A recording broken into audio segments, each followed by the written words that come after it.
Alright, hey guys, and welcome back to another video. So the 3DS has been out for well over 3 years now, and over that time so many amazing games have been released.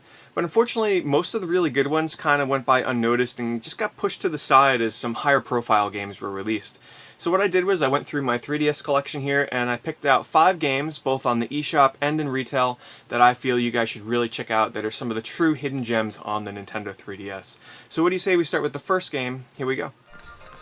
Yumi's Odd Odyssey, also known as Sayonara, Umihara, Kawase in Japan and Europe, is an eShop exclusive download, and it only received a physical copy in Japan.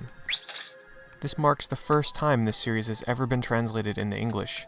It's been exclusive to Japan for nearly 20 years. This is a platformer game where you're trying to complete relatively short levels as fast as possible, but there's one really fun mechanic that is easy to learn but incredibly hard to master, and that's the hook shot that you get to use throughout the whole game. Use this to grab on the walls and corners and slingshot your way across the levels in really creative and unique ways. It's a staple for the series, and once you learn it, I think you're going to have a blast with this platformer. Epic Mickey Power of Illusion is a really good 2D platformer. It's held back, unfortunately, by a couple of problems, such as a paintbrush mechanic that has you wiping away and drawing in different parts of the game world, and constantly talking to Disney characters between levels. But if you can look past that, I think you'll be pleasantly surprised by just how good this game is. The game's presentation is top-notch because not only does it have colorful and vibrant graphics, but if you play with the 3D on, the game's backgrounds are just so stunning to look at with like endless depth. They just seem like they go on forever, and it looks fantastic on the 3DS screen. If you can overlook a couple of its problems, I think anybody that's looking for a slower-paced platformer will really enjoy this one. Attack of the Friday Monsters, A Tokyo Tale, is exclusive to the eShop outside of Japan. It tells the story of a young boy living in a small town in Japan, where every Friday these 1970s-style giant monsters come out in battle. Over the course of a few hours, you investigate and try and find out just what causes these monsters to come out and fight, and what's the mystery behind it all. It's definitely slower paced, don't go into this expecting a lot of action and combat. In fact, it's mostly all story driven as you explore and talk to different people around the town. And there is a minigame with a card game, but for the most part, it's just going to be wandering around and finding out what the story is. Also, if you're a fan of Studio Ghibli, I think you'll feel right at home with this game in terms of the story and the characters and the setting. It's just a heartwarming adventure that I think you'll really enjoy. Check it out, I don't think you'll be disappointed. Ghost Recon Shadow Wars was a launch title for the 3DS, and for a very long time was one of my all-time favorite titles for the system.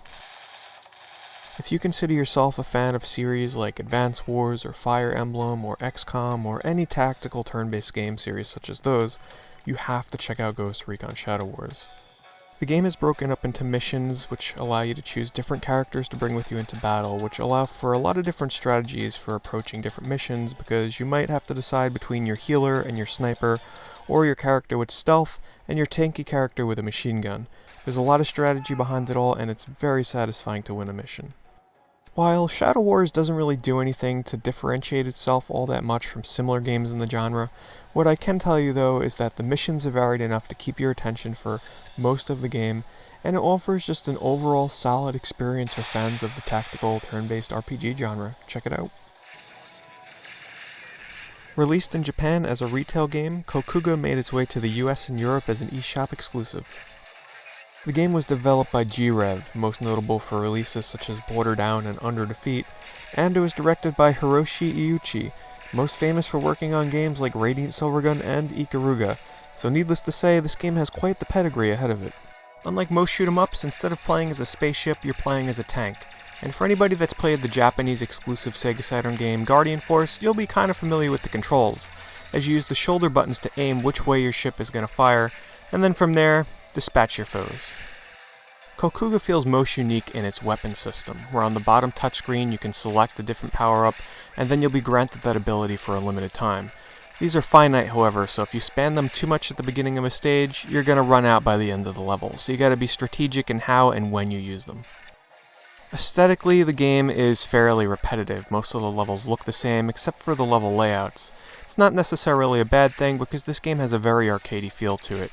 Levels are short, fast, and chaotic, and it can get fairly challenging at times, but if you're a fan of this genre and G-Rev's other shooters, you know exactly what to expect going into this. Alright guys, that's going to do it for my 3DS Hidden Gems video, and if you enjoyed it, be sure to leave me a like, because that will encourage me to maybe do a part 2, because believe me, I've got plenty of games here to choose from. Well, anyway guys, thanks for watching.